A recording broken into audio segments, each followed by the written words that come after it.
$95 a barrel today, a little bit lower than it was yesterday. Good afternoon, this is Jim Perry at Perry Capital. It's March 17th, and most of the stocks that I follow on my equity monitor are green. Maybe that's because of St. Patrick's Day, but it's probably because the price of oil is down. That inverse correlation between oil and stocks continues to hold on the 18th day of hostilities in the Persian Gulf. We will go into why that correlation is important and what the market is telling you what to expect in the days and weeks ahead out of the Gulf. In volatile times, the best way to strategize and position yourself for market-beating returns is look at the facts and data and don't listen to the narrative and the story. And let's start with the fact that matters most, and that is the price of oil. $95 a barrel today, a little bit lower than it was yesterday, and not surprising, stocks and bonds are trading up. There has been an inverse correlation to the price of oil and stocks and bonds since the beginning of the hostilities. Many think that should break. Many think that the stock market is richly priced considering the chaos and economic collapse of the Gulf, not to mention the destruction of life and property in the region, which is a crisis. There is no doubt. The point being is the oil market is pricing oil back down to $70 a barrel by about September or October. That's good news.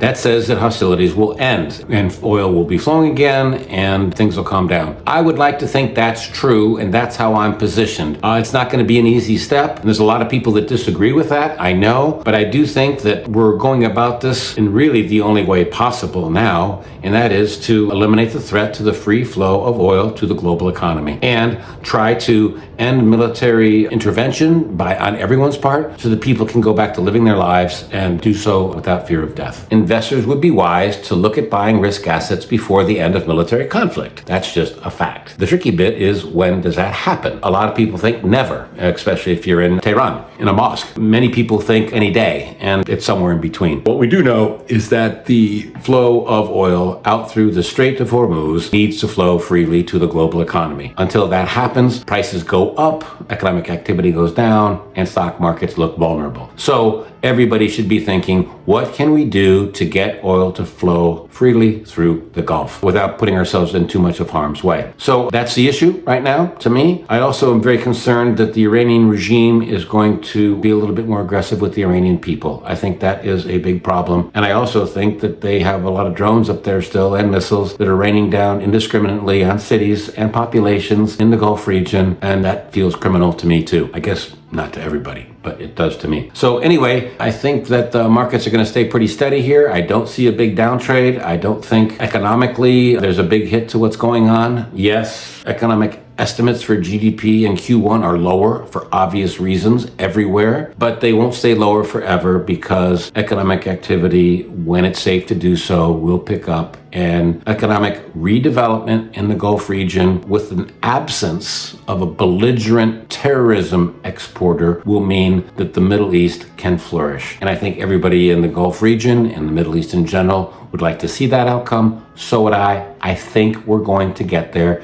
and global markets are telling you that that's the high probability trade.